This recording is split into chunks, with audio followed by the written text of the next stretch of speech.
Vamos a leer en 1 Timoteo 3:15. Cuando lo tengan me dicen amén. Pablo le comunica a Timoteo, su discípulo, que espera ir en breve a él, y le dice: pero si me retraso, para que sepas cómo hay que comportarse en la casa de Dios, la casa de Elohim, que es la congregación del Dios vivo. ¿Cómo describe Pablo a la congregación del Dios vivo? Columna y baluarte de la verdad. ¿Columna y qué dice tu versión? Columna y defensa. Ah, qué bonita traducción. Columna y defensa, la verdad, ok.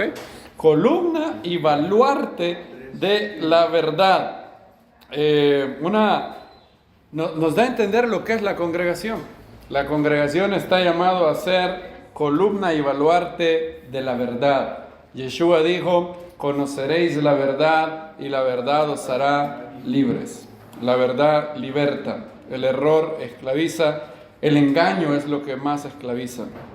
Efesios capítulo 4 dice que nuestro viejo hombre está corrompido y ha sido corrompido por algo. Efesios 4:22, en cuanto a la pasada manera de vivir, despojaos del viejo hombre, el cual está corrompido. Está nuestro viejo hombre. ¿Han oído esa frase? Bueno para nada. Es casi un bueno para nada, pero no es bueno para nada, es bueno para la corrupción. El que siembra para la carne, de su carne segará, dice Gálatas, corrupción. Miren con qué está corrompido el viejo hombre, que está corrompido, ¿por qué? Por los deseos engañosos. La mentira es el arma número uno de las tinieblas. La mentira es el arma número uno del maligno. A Java se le tentó con una mentira. Dallas Willard dice: si un demonio puede meterte una mentira en tu mente, él puede luego tomarse vacaciones porque te tendrá. Cuando Hasatán, dice Dallas Willard, tentó a Eva, no la golpeó con un palo, la golpeó con una idea. La idea que el diablo vendió a nuestros primeros padres es: Dios es muy restrictivo, casi no te deja comer de nada. Es más, Dios te está reteniendo algo. Tú, si comes de eso, podrías llegar a ser como Él. Dios no está interesado en que alcances tu mayor potencial. Es más, puedes llegar a ser más de lo que eres si desobedeces a Dios. Dios es un tipo de motivos ocultos. Esa fue la idea que le vendió. No moriréis, sino que sabe Dios que el día que comáis de ese árbol llegaréis a ser como ¿qué? Como dioses, conociendo el bien y el mal, siendo vuestros propios dioses, siendo los que deciden qué es bueno y qué es malo, basado en su deseo. Y la mentira sigue siendo el arma número uno. La mayoría de nosotros, cuando hacemos algo malo, cuando somos tentados, en realidad somos tentados por una mentira. ¿Qué es la tentación? La tentación es la idea de que desobedecer a Dios es la cosa lógica que hay que hacer. Que tiene sentido desobedecer a Dios. Que en realidad es una buena idea desobedecer a Dios. Esa es la tentación. La tentación es decirte: haz esto, es una buena idea. Puedes hacer esto. No hay problema. ¿Quién te va a ver? Todo el mundo lo hace. No seas tan anticuado. ¿Han oído todo eso?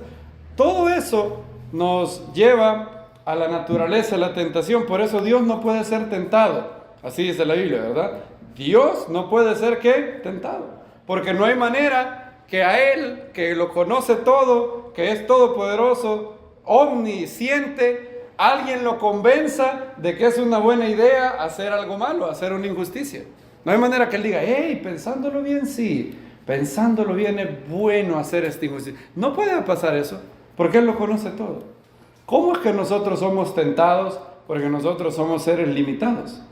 Podemos ser fácilmente influenciados por tres enemigos que tenemos.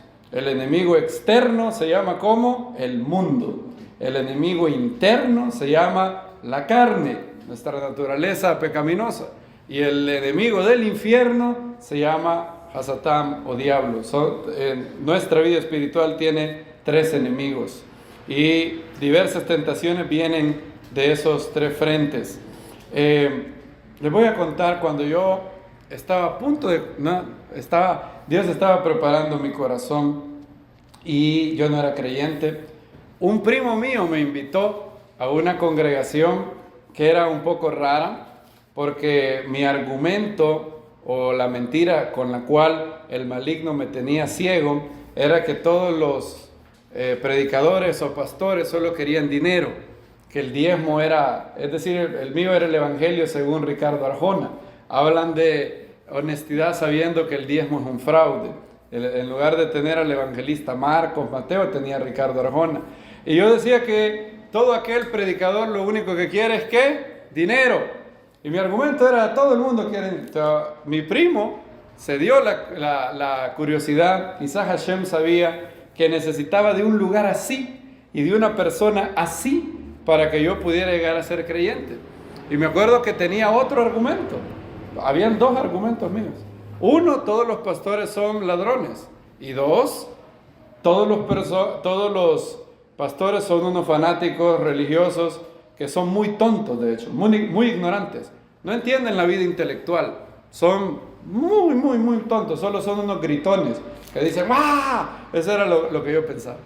Y sorpresa, cuando estaba a punto de ingresar a la universidad, a mis 16 años me fui a vivir una semana donde un primo en Santa Tecla, y mi primo me llevó y me dijo, hey, pero yo te puedo llevar a una congregación donde el pastor no vive del diezmo.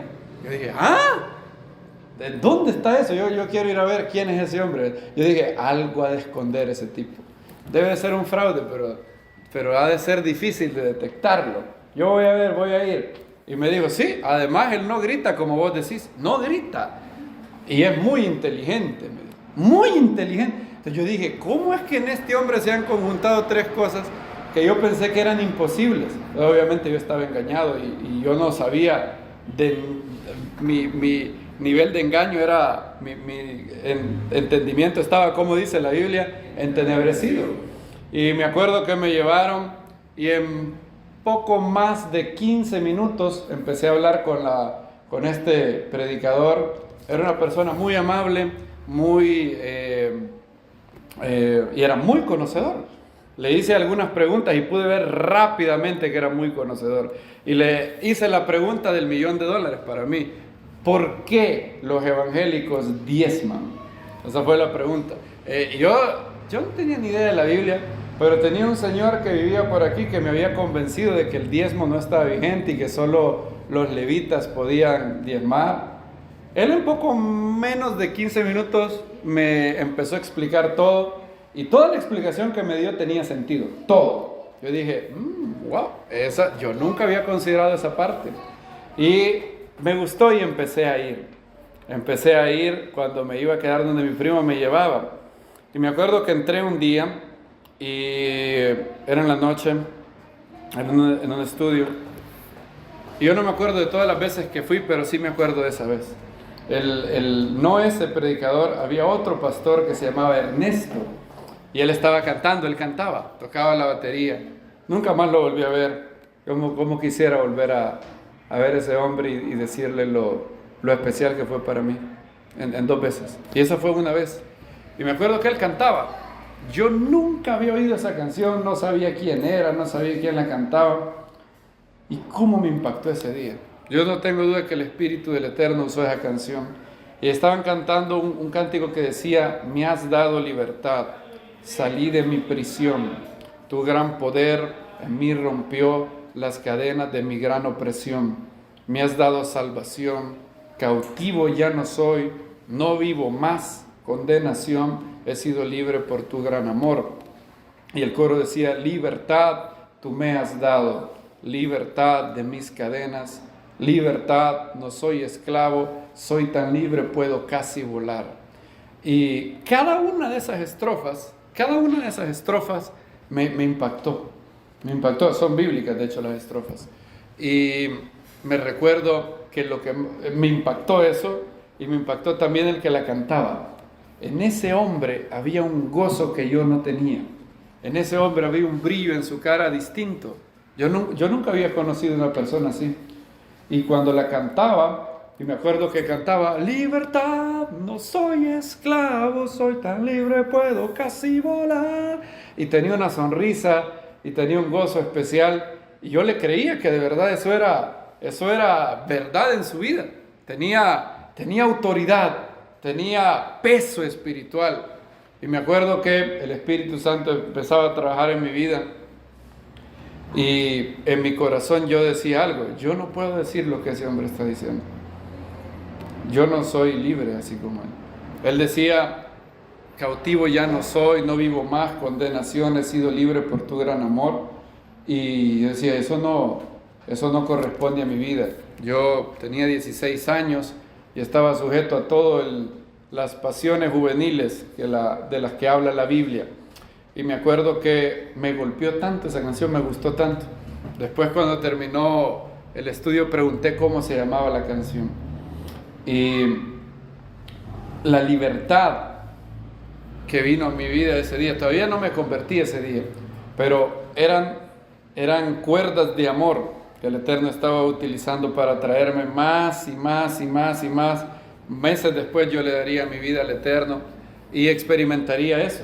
Me recuerdo que lo hice en una noche que llovía y lo hice con 2 personas, con mi primo y con el predicador que era el pastor de esa congregación. Me acuerdo que yo le di mi vida a Dios y no pasó nada, no sentí nada esa noche. En ese momento no sentí nada. Le entregué mi vida a Dios, le dije que me perdonara mis pecados, que creía que el Mesías había venido a salvarme. Y me acuerdo que me felicitó la persona que hizo la confesión, que me guió en oración a invocar el nombre del Señor. Y me acuerdo que yo no sentía nada. Pero 2 horas después, cuando nos fuimos de ahí, íbamos en una camioneta, en la camioneta de mi primo, y yo iba atrás. Y me acuerdo que de la nada me empezó a invadir algo que nunca había sentido. Me empezó a invadir la sensación de que era profundamente amado por Dios. Profundamente amado. Y no solamente eso, me empezó a invadir la sensación que era puro en mi interior. Una sensación de pureza espiritual que no podía explicar, iba más allá de todo conocimiento. Yo no estaba pensando en eso. No es que yo me induje a pensar esto psicológicamente. Y aparte de eso, también empecé a experimentar una nueva fuerza de voluntad. Y me acuerdo que iba en el carro, y me acuerdo que me sentía como flotando. Y la canción tomaba vida delante de mis ojos. Libertad, no soy esclavo, soy tan libre, puedo casi volar. ¿No es maravilloso el Eterno?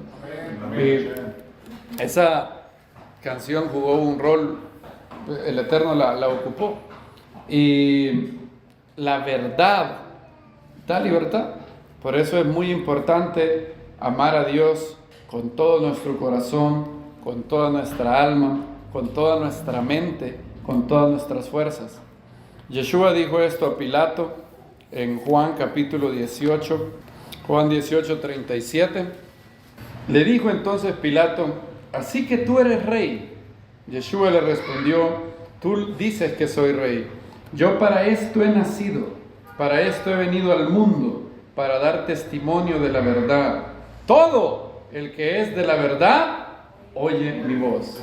¿Para qué había venido Yeshua? Para dar testimonio de la verdad. Todo el que es de la verdad, oye mi voz.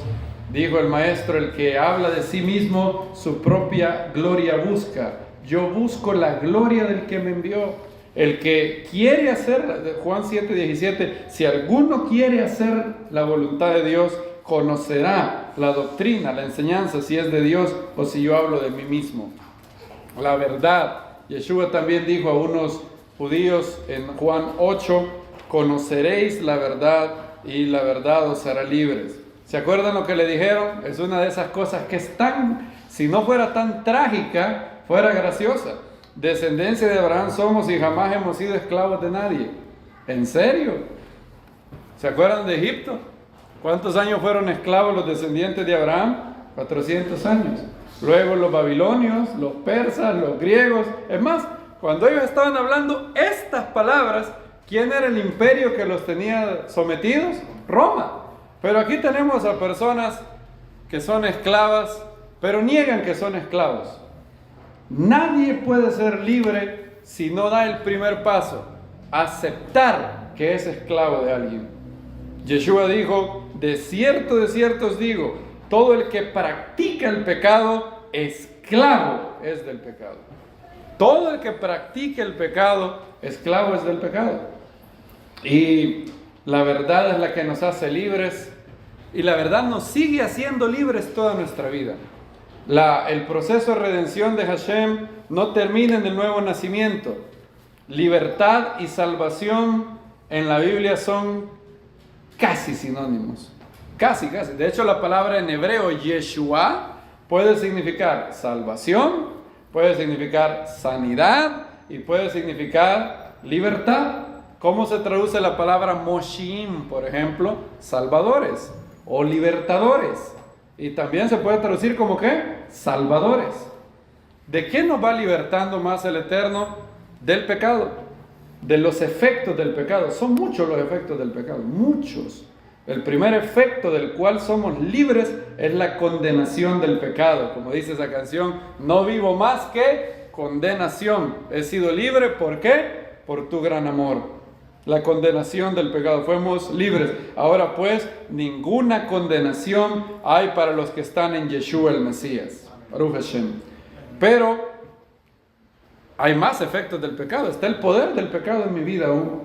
La presencia del pecado, la enfermedad también es un efecto del pecado, del cual, si es la voluntad del Eterno librarnos en este mundo, lo hará, y si no, lo hará hasta el mundo venidero. Pero la libertad y la salvación son paulatinos. Creced en salvación, dice una de las cartas del apóstol. Y como leímos la semana pasada, la segunda carta de Pedro dice que todo creyente tiene que crecer.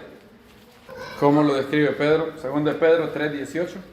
Antes bien, creced en la gracia y el conocimiento de nuestro Señor y Salvador, Yeshua el Mesías. A Él sea la gloria, ahora y hasta el día de la eternidad. Gracias. Creced en la gracia y el conocimiento de nuestro Señor y Salvador, Yeshua el Mesías.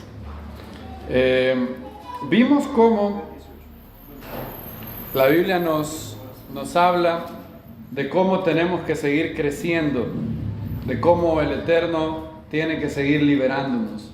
Por eso la fiesta de Pesach no es solamente un recuerdo de la libertad que un día tuvimos, es también la experiencia de la libertad que tenemos todos los días. Todos los días estamos llamados a cambiar más, a llegar a ser la imagen del varón perfecto. ¿Cómo es el éxito según Dios? ¿Cómo está definido el éxito en la Biblia? Un buen lugar para ver una definición de éxito es Romanos 8:29. A los que antes escogió, también los predestinó para ser de la misma forma de la imagen de su Hijo, para que Él sea primogénito entre muchos hermanos. Antes de ese verso está, y sabemos que los que aman a Dios todas las cosas ayudan para bien, a los que son llamados conforme a ¿qué? A su propósito. ¿Cuál es el propósito del Eterno para ti? Que llegues a ser conforme a la imagen de su Hijo. Un creyente es exitoso si hoy está siendo más como Yeshua que ayer. Yo vi en Facebook una publicación muy bonita que yo anhelo que sea cierta de mí y de todos ustedes, y decía: mucho gusto, me quiero presentar contigo. ¿Cómo? Si ya nos conocemos, decía la persona. No, pero yo ya cambié, por eso me tengo que volver a presentar. Qué bonito eso, qué bonito eso. Que todos los años tuviéramos que decir: hola, mucho gusto, soy el nuevo Isaac, soy el nuevo Jaime, soy el nuevo Josué. No soy más tú me conociste hace 5 años, ya soy otra persona. No pienses que estás hablando con la misma persona. Mis ideas han cambiado, mis pensamientos han cambiado, mi afección ha cambiado. El Eterno Baruch Hashem está actuando en mí, y por eso me vuelvo a presentar hoy. Qué bonito es. ¿Quieren que eso sea así en su vida? Vamos, hermanos. que digamos mucho gusto de nuevo.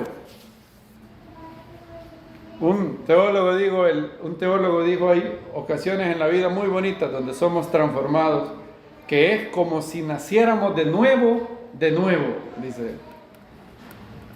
El nuevo nacimiento ocurre solo una vez, pero él decía, yo experimenté algo que casi nací de nuevo, decía él. Fue como una nueva conversión, como una segunda conversión.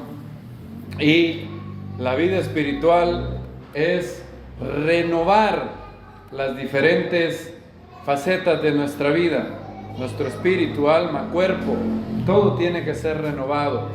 Y hay una parte que la Biblia enfatiza y dice que es muy importante, varias veces. Miren lo que dice Romanos 12:1. Lo empezamos a ver la semana pasada y hoy quiero tratar un poco de lo que está ahí. Pablo empieza con una súplica. De hecho, esa palabra paracaló puede ser traducido como exhorto, les ruego por la gran misericordia de Dios que presentéis vuestros cuerpos como sacrificio vivo, santo, agradable a Dios. Y dice, ese es vuestro ¿qué? Servicio racional. En griego dice logiken latreian. Logiken, ¿reconocen esa palabra? En griego, logiken. ¿Cuál es la palabra que tenemos de esa palabra? Lógica. Logiken, vuestro servicio racional. No os adaptéis a este mundo, sino, ¿qué dice? Transformados. ¿Saben que la palabra ahí, han oído esa palabra metamorfosis? Esa es la palabra ahí en griego. En griego dice metamorfusé, que seáis transformados. ¿Y cuál es uno de los, no sé si el medio de transformación, pero por lo menos uno muy importante? Pueden haber más, seguro que hay más. Es más, otro de los medios es las cosas que van más allá de nuestra mente en oración. Pero este es uno muy importante. Este es un medio de transformación espiritual muy, muy importante. ¿Por medio de qué? De la renovación de vuestra mente. Sed transformados por la renovación de la mente, para que comprobéis cuál es la voluntad de Dios, lo bueno, aceptable y ¿qué? Perfecto. Vean otra vez Efesios capítulo 4. Otra vez Pablo habla de la importancia de renovar la mente. El mundo, dice Pablo, va a tratar de adaptarte a su molde. El mundo que nos rodea, y cuando hablo de mundo, ya explicamos que la Biblia utiliza la palabra mundo de tres maneras. Mundo en el sentido, los elementos que hay ahí, los árboles, el agua, las piedras. No hay ningún problema con ese mundo. De Hashem es la tierra y su plenitud. Mundo también significa todas las personas que habitan el globo terráqueo. No hay problema con eso. De tal manera amó Dios, ¿a quién? Al mundo. Pero hay un tercer concepto de la palabra mundo que es negativo en la Biblia. Es la influencia negativa espiritual que hay en el mundo, la influencia perniciosa de un sistema que está enfrentado a Dios. Y el mundo va a tratar de moldearte, va a tratar de adaptarte. Por eso el mandamiento es no os adaptéis, sino transformados. Y miren lo que dice Efesios 4:22, ¿lo tenemos? En cuanto a la antigua manera de vivir, despojaos del viejo hombre. ¿Te estás despojando del viejo hombre, amado hermano? ¿Cómo luce eso en tu vida? ¿Te estás despojando de ese viejo hombre? Ese viejo hombre está corrompido por deseos engañosos. Ahora, el gran problema del engaño, dijo alguien, es que es tan engañoso. El gran problema del engaño es que el que está engañado sabe que está engañado. No, el que está engañado no sabe que está engañado. Ese es el gran problema. El gran problema del engaño es que la persona que lo está no es consciente del engaño. Él piensa que está bien. Por eso los deseos son engañosos. Por eso el arma número uno del maligno es la mentira. al llevarte a una mentira, Él puede luego dejarte en piloto automático. Tú vas a vivir según esa mentira y Él puede ir a tomar una siesta. ¿Cuál es la medicina para evitar eso?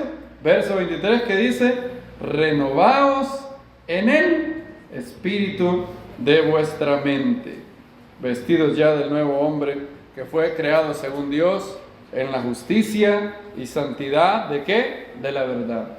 Miren Colosenses capítulo 1 ahora. Colosenses 1. ¿Cuál era nuestro problema antes? Uno de nuestros peores problemas cuando no éramos creyentes. Vean el verso 21. ¿Alguien lee Colosenses 1:21? Y a vosotros también que erais en otro tiempo extraños y enemigos en vuestra mente, haciendo malas obras, ahora os ha reconciliado. Gracias. La versión textual dice: a vosotros, que en otro tiempo eras extraños y enemigos. ¿Por qué? Por tener la mente ocupada en las malas obras. Fíjense, por tener la mente. ¿Dónde estaba ocupada nuestra mente? En malas obras. Ahí es donde estaba ocupada nuestra mente. Ahora, este verso es muy importante. Lo vamos a ver en unos minutos. ¿Por qué es tan importante la mente? Y por qué el Eterno nos ha llamado, dentro del llamado a renovarse y dentro del llamado de ser un hijo de Dios mejor, está también el llamado a renovar nuestro intelecto y tener una vida intelectual rica. No es solamente una opción para el creyente pensar bien. Tenemos un mandamiento de pensar bien, de hecho. Filipenses capítulo 4. Filipenses capítulo 4. ¿Se acuerdan que Pablo dice, él da cuál es el contenido de las cosas que tiene que entretener nuestra mente? Filipenses 4:8. Este es otro de los versículos muy importantes para aprender de memoria. Muy importante. ¿Alguien que lo lea, por favor? Filipenses 4:8. Por lo demás, hermanos, todo lo que es verdadero, todo lo honorable, todo lo justo, todo lo puro, todo lo amable, todo lo que es de buena reputación, si hay alguna virtud, si hay algo digno de alabanza, en esto pensar. ¿En esto qué? Pensar. Para el creyente no es una opción no pensar bien. ¿Ya vieron eso? Dice que lo primero en lo que tenemos... ¿Qué es lo primero que Pablo menciona? Por tanto, hermanos, todo lo que es ¿qué? Verdadero. Lo primero. Todo lo que es verdadero, todo lo honorable, todo lo justo. Lo primero es lo verdadero. Piensen en lo verdadero. Ahora, ¿cómo llegar a pensar lo que es verdadero si no he nutrido mi intelecto de tal manera que pueda discernir entre la verdad y el error? No podría pensar en lo verdadero. Voy a estar pensando en una falsedad pensando que es verdadero, ¿verdad? Entonces, por eso es necesario renovar y adquirir una vida mental sana. Miren Isaías 1:18. ¿Saben que ahí yo no he encontrado, bueno, de las que he leído, de las que consulté, tampoco es que vi muchas, pero vi un par de versiones y la mayoría lo traduce así? Es más, si han estado por años caminando con el Eterno, capaz que completan el verso. Venid luego y ¿qué? Estemos a cuenta. Sí, así está. Venid luego y estemos a cuenta. Ahora, así dice el verso 18, ¿verdad? Venid después y estaremos a cuenta. ¿Saben cómo dice el hebreo ahí? Yo no creo que se pueda traducir así. De hecho, la versión en inglés lo ha traducido bien. En hebreo, ahí dice lejuna, venid ahora, benibajá, yomam. Es un reflexivo del verbo razonar o del verbo reprender, exhortar. Es la misma palabra que aparece en Levítico 19, véanlo, para que vean cómo se puede traducir bien eso.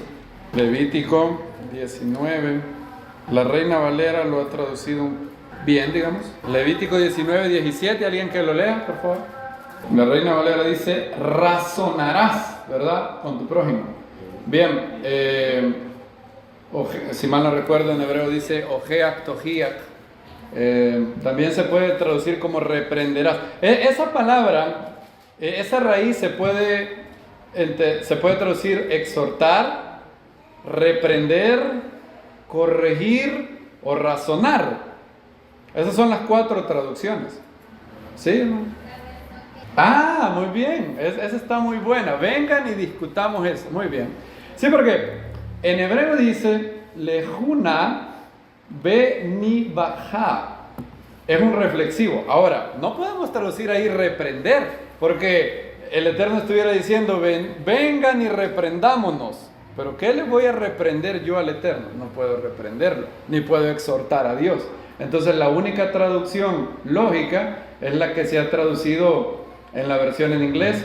Come, let's reason together. Así dice en inglés. En la versión en inglés dice, vengan, razonemos juntos. ¿Se puede? Imagínate eso. El Eterno te llama a razonar con Él. Vení, razonemos. Utiliza tu mente. El creyente no debe dejar su cerebro en las aguas del bautismo, en las aguas de la Tevilá. El creyente de hecho es invitado a la mejor vida de la mente, una vida de la mente energizada por el Espíritu de Dios y que puede quitarle todas las telarañas mentales que pueda tener. El Eterno te invita a razonar. Come on, let's reason together. Así se ha traducido. De hecho, todo el mundo en inglés, si ustedes en inglés a un creyente en inglés le dicen come, let us, ellos inmediatamente le digan reason together. Así como todos decimos venid luego y estemos a cuenta. Así es como lo hemos aprendido. Y de hecho, si ustedes no lo vamos a leer, pero si ustedes siguen leyendo el libro del profeta Isaías, el Eterno lo invita a razonar a Israel y le dice, si estás de acuerdo con esto, si te parece esto, este es el trato. Y si no te parece, esto va a pasar. El Eterno los invita a razonar. ¿Y saben qué? La mente también es parte de la guerra espiritual que un creyente tiene. Según de Corintios capítulo 10. ¿Por qué es tan importante renovar la mente? Porque el primer ataque del enemigo es a tu mente. Los dardos del maligno son dudas a tu mente. Son ideas, son imágenes a tu mente.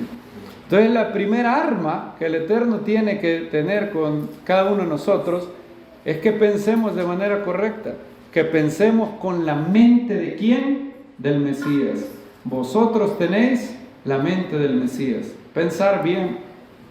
2 Corintios 10, 4. ¿Lo tenemos?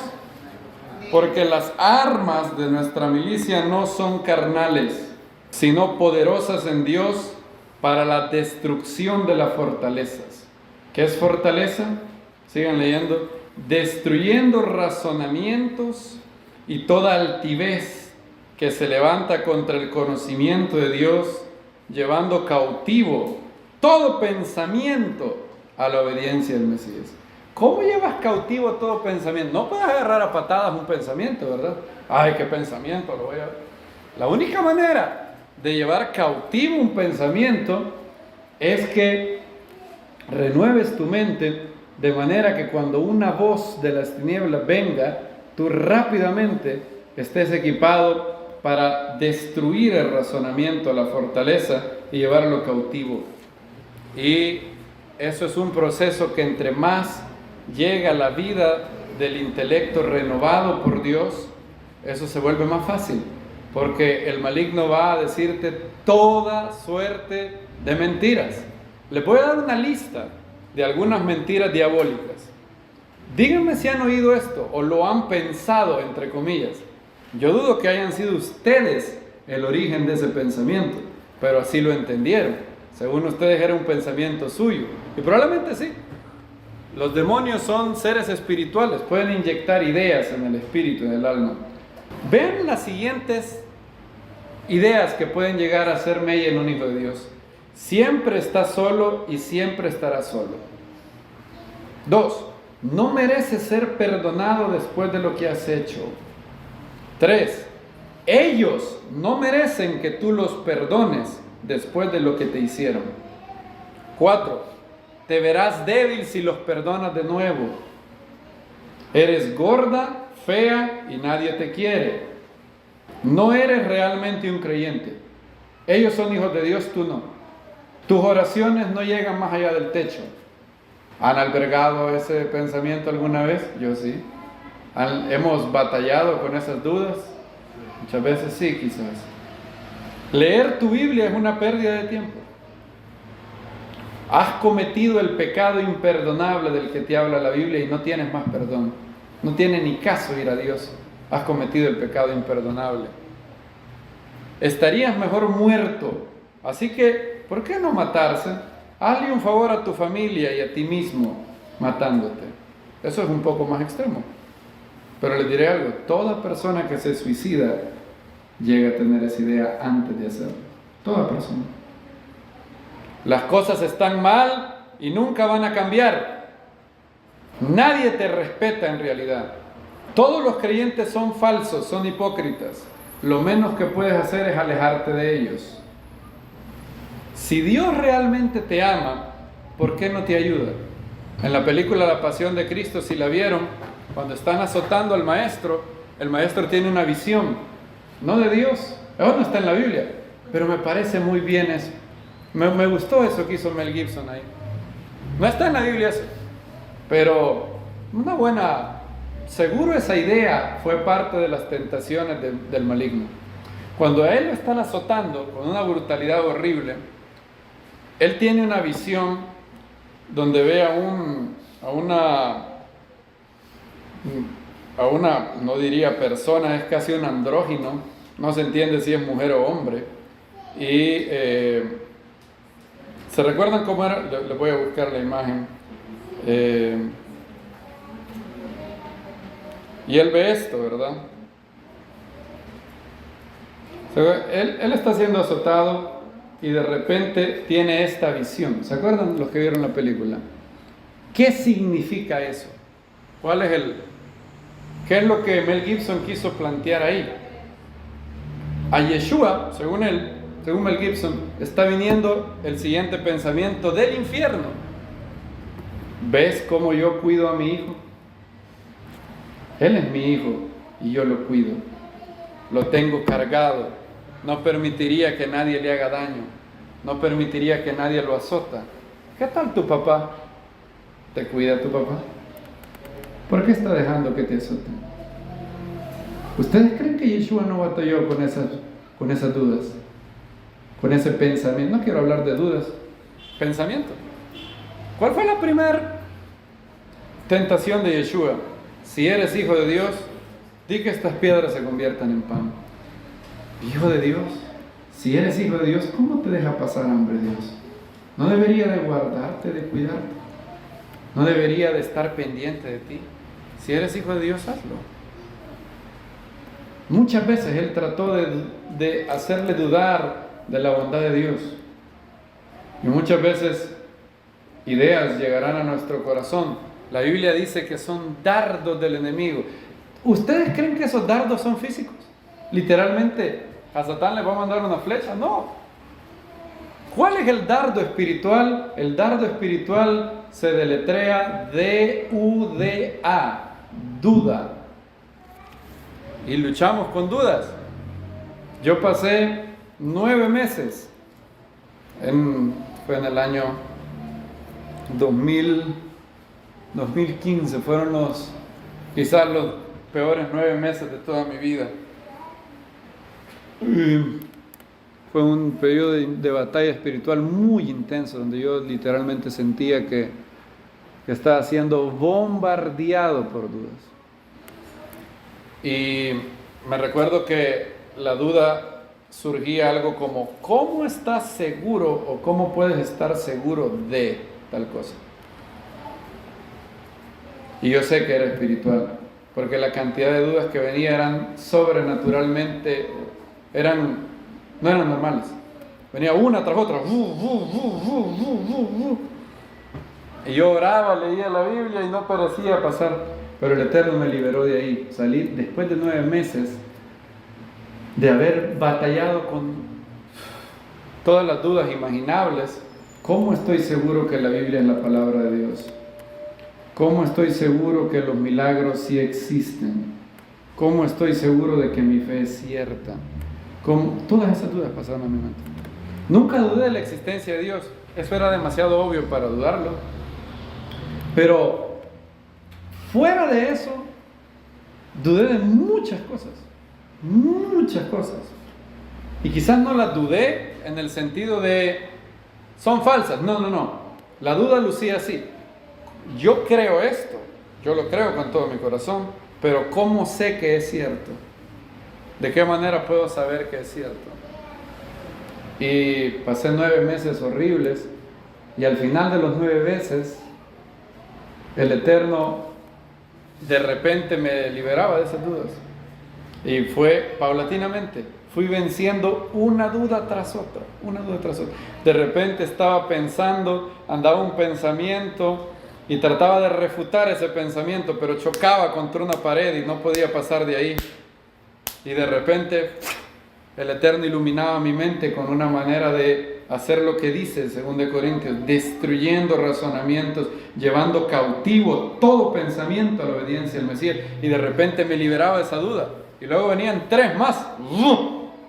Y luego decía, no, otra vez no. Y era horrible. Me acuerdo que cantaba, hacía de todo. Y al final de los 9 meses, cuando había emergido victorioso, me sentía tan bien. Lo que me había pasado es que mi fe había sido puesta en el crisol de la duda. Y había emergido victorioso con la ayuda del Eterno. Y estaba tan agradecido que levantaba las manos a Dios y decía, yo sé en quién he creído. Y ahora pues, mi fe era más fuerte que antes. Antes de esos 9 meses. Salió más fuerte todavía. Y luego después, al mes de haber pasado ese periodo, vino a mis manos un libro de Lee Strobel que se llamaba El caso de los milagros. Y curiosamente, ese fue el tiro de gracia para todas mis dudas, ese libro. Me acuerdo que en esos 9 meses batallé mucho con cómo saber que el deísmo es falso. Me acuerdo que una de las dudas del infierno era, claro que Dios existe, eso es lógico, ¿verdad? Pero ¿qué tal si el deísmo es cierto? ¿Cómo sabes que la Biblia es la palabra de Dios? Digamos que el deísmo es cierto. ¿Cómo sabes que Dios no creó el mundo y no se ha revelado en ninguna escritura sagrada, sino que simplemente quiere que vivas una vida decente? Si el deísmo es cierto, obviamente no hay milagros, y lo único que tienes que hacer es vivir una vida normal. En el mejor de los casos, en el peor de los casos, Dios se olvidó de este planeta. ¿Cómo sabes que el deísmo no es cierto? Y me acuerdo que en mi mente empezaba a destruir los razonamientos, uno por uno. Y llegué a formular 9 argumentos que solo cada uno de ellos es una refutación del deísmo. Y me acuerdo que pensé, si el deísmo si hay un solo milagro documentado, el deísmo es falso. Uno, no necesitamos más, solo uno. Si hay un milagro documentado, el deísmo es falso. Porque el deísmo dice que Dios existe, creó al mundo, pero luego se desatendió y nunca ha hecho ningún milagro. Un milagro documentado y el deísmo es falso. Y me acuerdo que vino a mi mente una verdad que me liberó.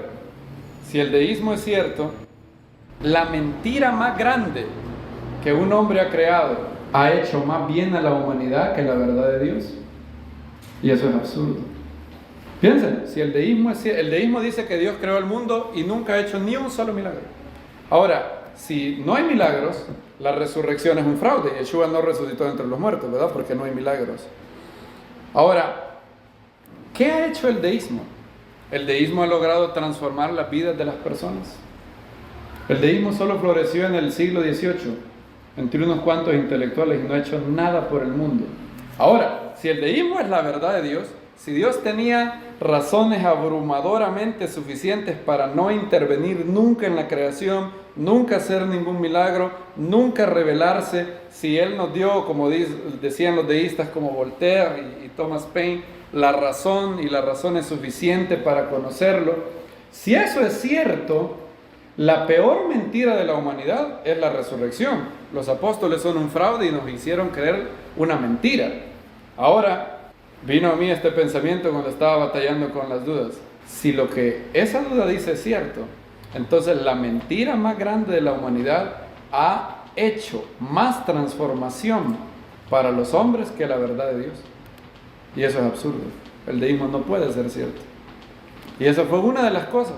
Dos, si la razón fuera suficiente para conocer a Dios, ¿cómo es que los dos más grandes pensadores de la antigüedad, Aristóteles y Platón, tenían ideas morales tan degradantes? ¿Cómo es que Platón tenía una idea tan horrible de la mujer? ¿Cómo es que Platón decía que habían seres de oro, seres de plata y seres de bronce? Y decía que el esclavo nacía para ser esclavo. Si la razón fuera suficiente, como afirma el deísmo, ¿cómo es que las dos personas más inteligentes del mundo antiguo llegaron a entretener estos pensamientos tan horribles? Y me empezaron a venir, el Espíritu Santo me daba a mi mente maneras de destruir la duda, de destruir el pensamiento. Y luego había salido victorioso con la ayuda del Eterno. Y un mes después me cae un libro que se llamaba El caso de los milagros. Y llegué a conocer al doctor Craig Keener. Y me dijo, ¿quieres milagros documentados? Aquí te los muestro. Y esa fue una gran victoria espiritual. Ahora, eso es como el maligno ataca. Y pensar de manera correcta es fundamental para un creyente, porque no puedes desarmar una duda, una mentira, si no sabes cómo pensar ordenadamente. Como dice Hercule Poirot, cómo discernir con orden y método, Hastings. Cómo analizar algo y hacerlo así. Se habían puesto a pensar que una de las armas más grandes de batalla, de lucha espiritual, es la mente. Aquí está. ¿Destruyendo qué? Vuelvan a leer el verso 5. ¿Destruyendo qué? Razonamientos. ¿Cómo se destruye un razonamiento contrario a Dios? Renovando nuestra mente, pensando como el maestro pensaba, viendo el mundo como él lo veía, que se levanta contra el conocimiento de Dios, llevando cautivo todo pensamiento a la obediencia del Mesías. ¿Te pasó algo malo? ¿Significa que Dios no te ama? No, porque a los que aman a Dios, ¿qué? Todas las cosas ayudan para bien. Dios no tiene razón para ser malo. Dios es bueno. Dios quiere mi bien. Si algo malo me ha causado, si algo malo me ha pasado, es una de dos. Es un juicio para mi pecado. Y si es tal, si es un castigo de Dios, listo. Significa que soy hijo. Porque Él castiga a los que son, ¿qué? Sus hijos. Si no fuéramos, ¿qué dice el escritor de Hebreos? Bastardos. Y si no es un castigo y es una prueba, entonces Dios me está probando y lo hará para mi bien. Estábamos viendo con los hermanos Jaime y Karen un documental muy bonito que se llama Show Me the Father. Creo que toda persona que es padre debería de ver ese documental. Y ahí hay cosas muy bonitas sobre la importancia de la figura paterna en una casa, de que esa figura paterna sea el líder de esa casa. Y estábamos viendo cómo había un jugador de la NFL que era creyente y empezó su carrera y era muy prometedora la carrera, y en una jugada él se rompe la rodilla y es una lesión que termina con la carrera. Imagínense, romperse la rodilla. Y hay un jugador, un compañero de él, que lo va a ver, no recuerdo si al hospital o si ahí en caliente, no recuerdo muy bien. Tengo que verlo otra vez. Es un documental que hay que verlo como unas 4 veces. Dicen los hermanos que lo han visto ya, ¿cuántas veces? Como 5 veces, siempre llora uno. Es un documental precioso. Es de historias reales, por cierto, no son ficticias. Y el jugador creyente, llega el otro a consolarlo y le dice, ¿cómo te sientes? Y el jugador creyente, el que se acaba de romper la rodilla, le dice, me siento entusiasmado. Se acaba de romper la rodilla y se ha acabado la carrera. Sí, le dice, ¿sabes por qué? No me puede pasar nada que primero no pase bajo el filtro del amor de Dios. Y si Él ha permitido esto es para mi bien. Entonces estoy entusiasmado de saber qué tiene guardado Dios para mi futuro. ¿Qué va a hacer? Quiero saber qué va a hacer Él. Porque si ha permitido esto es porque Él tiene un plan maravilloso. ¿Cómo puede llegar una persona a reaccionar así? Habiendo renovado ¿qué? Su mente. Él ha llegado a esa manera de pensar por desarrollar la vida de una mente bajo Dios. Y es muy importante renovar nuestra mente, muy importante. Hay dos errores que hay que evitar, dos errores que son extremos terribles. Uno es el intelectualismo o el racionalismo. Ese es un error. De ese error, Pablo escribió esto: porque la letra, ¿qué? Mata, pero el espíritu, ¿qué? Vivifica. Un racionalismo teológico es alguien que piensa que está bien con Dios si estudia la Biblia y almacena conocimiento en su mente, sin practicarlo, sin querer vivir una vida santa, sin querer entregarse a Dios, sin amar, sin hacer todas las cosas con amor. Y solo acumular conocimiento desconectado de Dios, desconectado de una relación con Dios. Y eso en lugar de hacerle bien, hace mal. Pablo dice que la letra ¿qué? Mata. Yeshua lo ejemplificó el racionalismo, el intelectualismo en Lucas capítulo 6, como vimos la vez pasada. Y quiero volver a revisar ahí porque Yeshua dice algo que yo no había entendido mucho, pero ahora lo entiendo mejor. Lucas 6:46. ¿Por qué me llamáis Señor, Señor, y no hacéis lo que digo?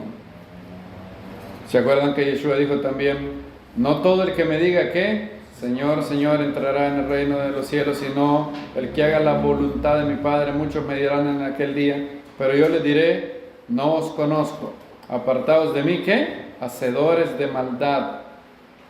Y luego dice el verso 47: os mostraré a quién es semejante todo el que viene a mí, oye mis palabras y ¿qué? Las hace. Tres cosas: venir a Él, oír sus palabras y hacerlas.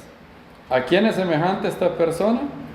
Es semejante a un hombre que edifica una casa, el cual excavó profundamente. No se pierdan ese detalle. Excavó profundamente. Puso el cimiento sobre la roca, y viniendo una inundación, el torrente embistió contra aquella casa. ¿Pero qué pasó? No pudo sacudirla por estar bien edificada.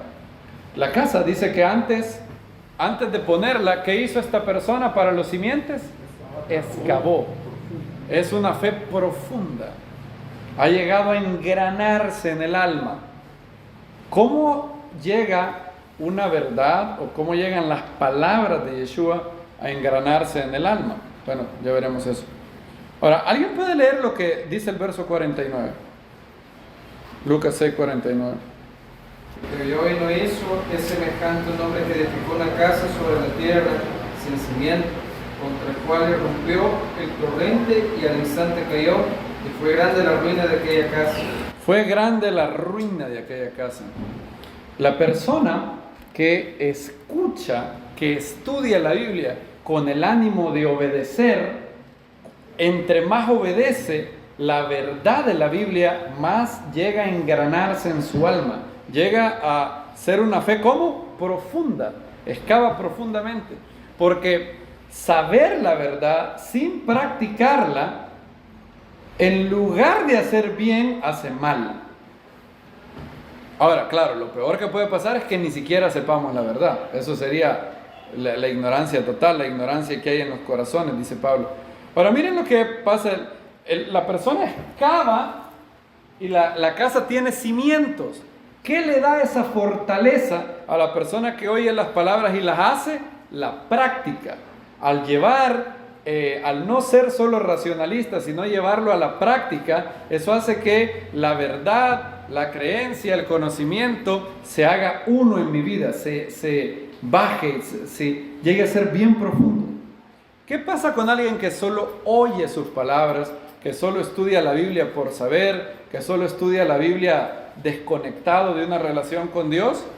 Lo que va a pasar es que, como no ha practicado las palabras, ese conocimiento no es vivo en su alma, no está profundo. Entonces será grande la ruina de aquella casa. ¿Por qué es grande la ruina? Si una persona está años en una congregación y no practica la verdad que recibe, cuando vengan los problemas de la vida, va a decir: hey, yo traté, yo probé hacer la voluntad de Dios y no funcionó, va a decir él. Ahora, ¿en realidad hizo la voluntad de Dios? No, estaba solo oyendo, estaba solo acumulando información, y de ese ejercicio de solo alimentar las neuronas, desconectados de la vida espiritual en una relación íntima con el Eterno, sin practicar, será grande tu ruina. Eso es lo que dice. Grande fue que la ruina de esa casa, porque la persona queda más confundida que antes. Hey, pero yo soy creyente, tengo años de estar en esto, tengo años de estar en una congregación, pero no me ha funcionado, entre comillas. Claro, no va a funcionar si no lo practicas. No funcionará. Yeshua lo dijo claramente: el que viene a mí, oye mis palabras y los hace, es como un hombre sabio. El que no, es como un hombre, ¿qué dijo en Mateo? Necio. Entonces el primer error a evitar en la vida espiritual es el racionalismo. Y el racionalismo en una congregación es evidenciada por alguien que piensa lo siguiente: voy a estudiar la Biblia, llenarme conocimiento, pero la virtud, la excelencia moral de esta persona no es tan grande como su conocimiento, y eso es un gran peligro. Tu virtud siempre tiene que ser más grande que tu conocimiento, si no estás en proceso de una gran ruina, porque entre más puro de corazón eres, entonces tu alma y tu mente pueden interpretar bien la verdad. En cambio, si tienes un gran poco de conocimiento bíblico, pero sin práctica, lo que va a pasar es que va a ser grande la ruina. Por eso, ¿cuál es el orden que dice el apóstol Pedro? Añadid a vuestra fe, ¿qué es lo primero? Virtud. A la virtud, ¿qué? Conocimiento. En ese orden, ¿verdad? Virtud y luego conocimiento. ¿Qué pasa si primero lo que añades a tu fe es conocimiento y si queda tiempo virtud? Te haces daño. En lugar de hacer bien, haces mal. Llegará la tempestad, llegará la tribulación, y como no tienes un ancla del alma fija, te va a sacudir y vas a decir: no funcionó. Obedecí, entre comillas, a Dios y no me funcionó. También la persona que es racionalista tiene una gran confianza en su mente. Si hay algo que no le parezca bien, si la Biblia dice algo y su mente dice: no, eso no lo creo, la persona racionalista dice: es como yo digo, no como la Biblia dice. Y se cumple ahí lo que dijo Agustín: si solamente agarras unas partes del Evangelio, las que te gustan, y no agarras las que no te gustan, tú no confías en el Evangelio, tú confías en ti mismo. Hay cosas que van más allá del conocimiento, hay cosas que van más allá de la razón. Nuestra razón es muy importante, pero hay cosas que tenemos que hacer confiando en Dios. Nace, ¿qué dijo el pueblo? Nace benishma. Haremos y luego comprenderemos. Yo lo voy a hacer. Dios dice que esto es, lo hago. No lo entiendo bien, pero lo hago. Cuando a mí me hablaron del diezmo la primera vez, eso no me hacía sentido. Hasta tenía, ¿y qué pasa si se lo roban? ¿Y qué pasa si eso es para el pastor? ¿Y qué pasa? Todo eso. Ahora empecé a practicarlo. Y la práctica le dio vida a la verdad que había en mi mente. Ahora usted no podría convencerme a mí de dejar de diezmar, porque lo he practicado por más de una década. Y así sucede cuando se hace vida, cuando no solamente es en la mente. Ahora, vean, vamos a ir a Filipenses 1, lo recuerdan, Filipenses 1:9. Y vayan viendo el patrón. ¿Cuál es el factor común de lo siguiente? Añadida a vuestra fe virtud, y a la virtud conocimiento. Primera de Pedro. Segunda de Pedro, creced en la gracia y el conocimiento. Romanos, llenos de toda bondad y llenos de todo conocimiento. Y aquí Filipenses, y esto oro, que vuestro amor abunde aún más y más, ¿en qué? Pleno conocimiento y en todo discernimiento. ¿Cuál es el factor común de esos 4 versículos que les he leído? Es que conocimiento está en segundo lugar, ¿lo vieron? No es el primer lugar, es el segundo. Lo voy a volver a decir. Segunda de Pedro 3:18. Crecer ¿en qué? En la gracia y el conocimiento. ¿En qué lugar está conocimiento? Segundo lugar. ¿Qué es lo primero que se menciona? Gracia. Crecer en gracia. Vimos su plenitud, la plenitud del unigénito del Padre. ¿Lleno de qué? Gracia y verdad. Ok. Luego segunda de Pedro es, creo. Añadida a vuestra fe, ¿qué? Virtud. A la virtud, conocimiento. ¿Qué está antes del conocimiento? Virtud, excelencia moral, integridad, justicia, paciencia, longanimidad, amor, paz, paciencia, todas las virtudes espirituales. Romanos, llenos de toda bondad y de todo conocimiento. Otra vez, ¿qué está antes del conocimiento? Bondad. ¿Y aquí qué está antes? Y esto oro, que vuestro amor abunde aún más y más en pleno conocimiento y en todo discernimiento. ¿Qué está antes del conocimiento? Amor. Entonces, el primer error a evitar en la relación de la mente con la vida del alma es el racionalismo. Creer que solo hay que estudiar la Biblia, doctrina, y eso no hará nada si no hay algo de calidad espiritual antes. Habían unas personas que estudiaban la Biblia todo el día. ¿Y saben qué dijo Yeshua de ellos? Juan 5:37. Aquí él está hablando a ciertos fariseos de Judea que literalmente estudiaban la Biblia todo el día. Es más, muchos de ellos se sabían la Torá de memoria. No el Tanakh, pero sí la Torá. Ustedes dicen, ¿se la sabían de memoria? Sí. Antes no habían teléfonos inteligentes más inteligentes que las personas. Las personas tenían la memoria que desarrollaba esta gente, era increíble. Pablo, con toda probabilidad, se sabía la Biblia, la Torá por lo menos de memoria. Sí, Juan 5:37. El Padre que me envió, Él ha dado testimonio acerca de mí. Nunca habéis oído su voz. Oigan esto. Nunca habéis oído su voz, ni habéis visto su aspecto, ni tenéis su palabra permaneciendo en vosotros. ¿Cómo es posible eso? Esto te advierte. Jack Deere fue el primero que trajo a mi atención este capítulo. Y cuando yo leí ese capítulo me di cuenta que yo había caído en este mismo error por años. Y él decía, puede llegar a caer en este mismo error. La Biblia no escribió esto para ser denigrante con los fariseos y decir, los fariseos, qué tonto. Esto se escribió porque tú puedes caer en el mismo problema. Puedes caer en el problema de estudiar la Biblia. ¿Y habían oído su voz alguna vez? Nunca. ¿Tenían la palabra permaneciendo en ellos? No. ¿Cómo alguien puede leer la Biblia todo el día y no oír la voz de Dios? Miren lo que dice el verso 42.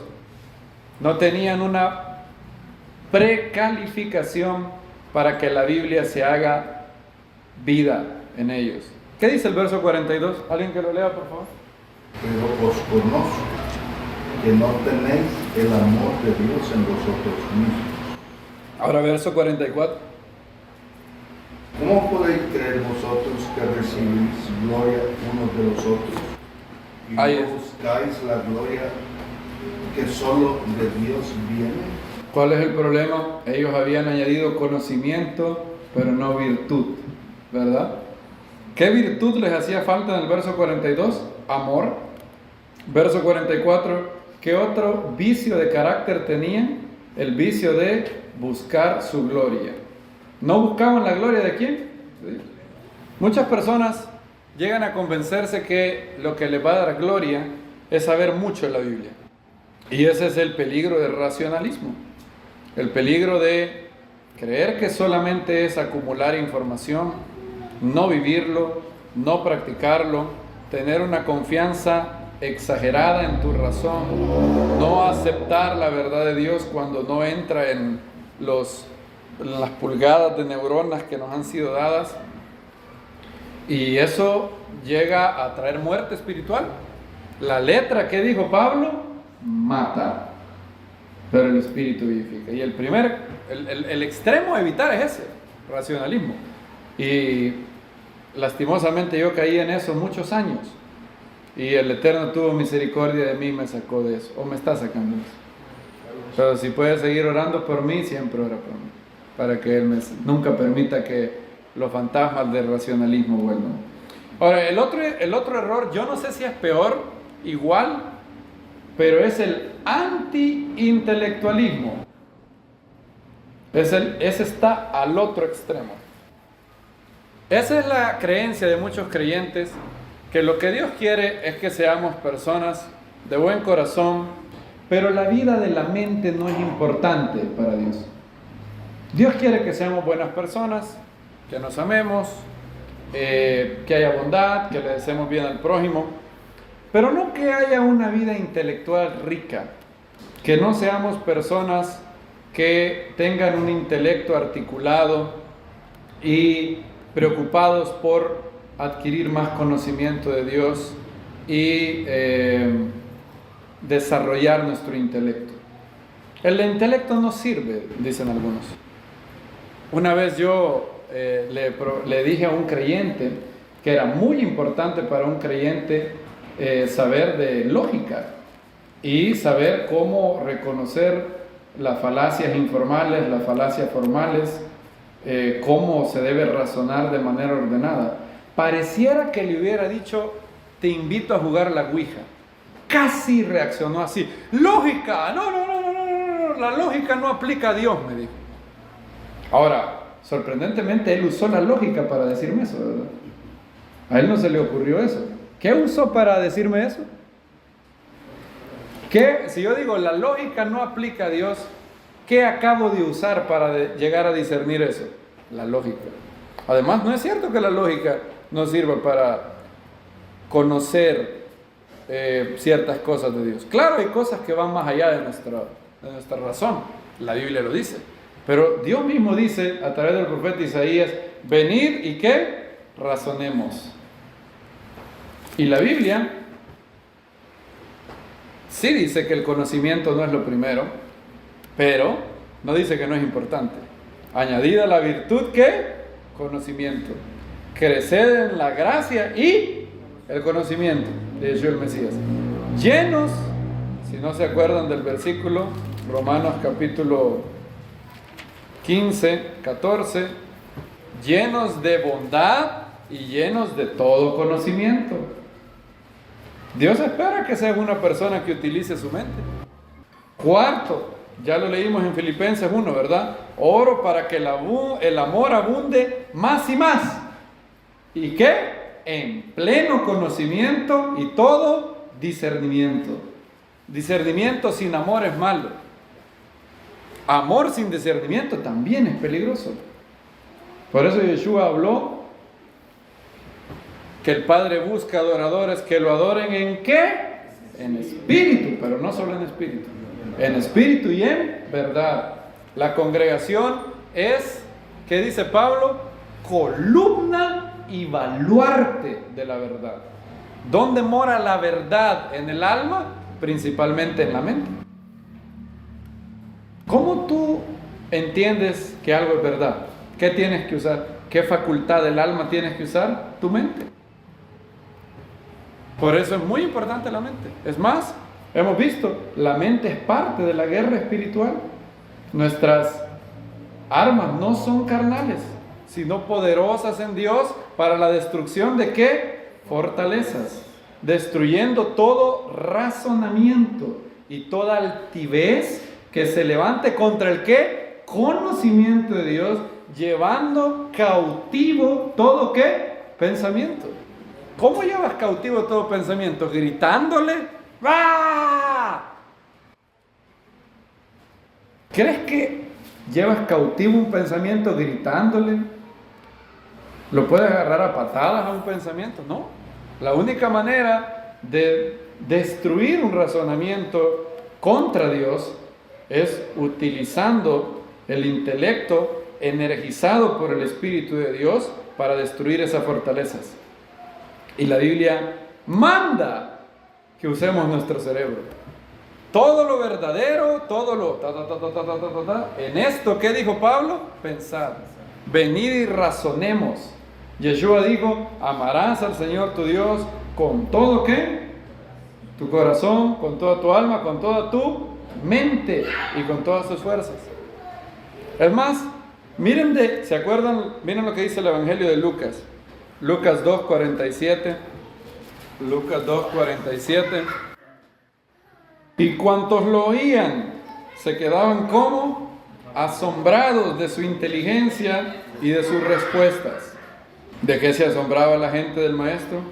De su inteligencia. Es más, una vez llegaron, vamos a ir a Mateo 22, Mateo 22, 34.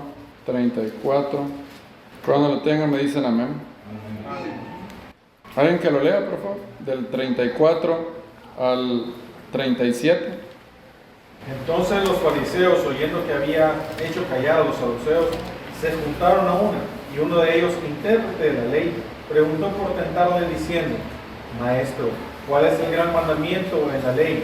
Y Yeshua le dijo, amarás al Señor tu Dios con todo tu corazón y con toda tu alma y con toda tu mente. Toda tu mente.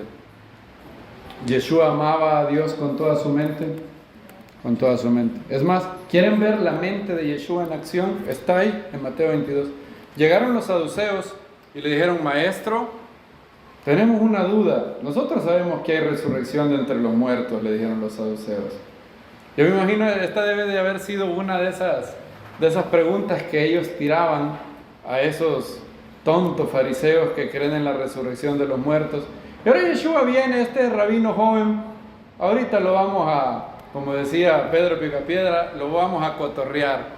Llegaron donde él y le dijeron, Maestro, hubo una mujer que se casó con un hombre, el hombre murió, y luego Moisés nos mandó, matrimonio de levirato, de que un hermano se case con ella si no tiene hijos. Bueno, se casó con el segundo, se casó con el tercero, y se casó con los 7 hermanos. Al final de todo murió la mujer. ¿Qué le daba de comer la mujer a los 7? No sabemos, que todos se morían, pero bueno, esa es otra discusión. Pero ahora, en la resurrección, Maestro, ¿de quién será la mujer? Fíjense la pregunta, verso 28, Mateo 22, 28. En la resurrección, pues, ¿de cuál de los 7 será la mujer? Porque todos la tuvieron. Esa es una pregunta. ¿Saben que Yeshua pudo discernir rápidamente que el problema era que ellos en su razonamiento habían asumido algo que no era cierto? Y lo que les dio a entender es, ustedes han hecho una asunción ilícita. Ustedes asumen que en la resurrección habrá matrimonio y se darán en casamiento, pero no es así, sino que serán como los ángeles del cielo. Entonces, todo el argumento de ellos descansa en una asunción. La vida del mundo venidero es igual a esta vida. Y si aquí fue en lo que duró la vida de esta mujer en la tierra, fue la mujer de los 7, cada uno en su tiempo, o sea, no fue adúltera, porque se murió primero uno, se murió el otro, se murió el... Ahora, el problema es que en la resurrección, como los 7 resucitan y ellas resucitan, la resurrección implica que va a haber adulterio, Maestro. Y ese es un argumento, en lógica formal se llama reductio ad absurdum. Cuando tú quieres mostrar que un pensamiento es falso, solo tienes que mostrar que si fuera cierto, implica un absurdo. Y eso es lo que están haciendo los saduceos. Si lo que tú dices es cierto, implica que va a haber adulterio en el mundo venidero. Y es absurdo, ¿verdad? ¿Tú estás de acuerdo que es absurdo eso? Él le dijo, sí, eso es absurdo. Sí, asumimos que va a haber matrimonio y se van a dar en matrimonio cuando resuciten. Pero ese es el problema. Ustedes ignoran la Biblia. Miren lo que dice. Entonces respondió Yeshua, verso 29, estáis errando al ignorar las Escrituras y el poder de Dios. Porque en la resurrección no se casan ni dan casamiento, sino que son como los ángeles del cielo. Ah, pero por cierto, les digo, Yeshua se había dado la tarea de saber cómo pensaban los saduceos y cómo refutarlos. Ah, por cierto, de la resurrección de los muertos. Hay base bíblica de que hay resurrección de los muertos. Los saduceos dijeron, ya va a venir y nos va a decir Daniel 12, Isaías 25, Oseas, pero nosotros le vamos a decir, nosotros no aceptamos esos libros. Para nosotros la única autoridad, la única autoridad suprema es Moisés, maestro. No aceptamos Daniel, los saduceos no le daban el mismo peso. Algunos dicen que los saduceos solo aceptaban la Torá como la revelación, o sea, su Biblia tenía 5 libros.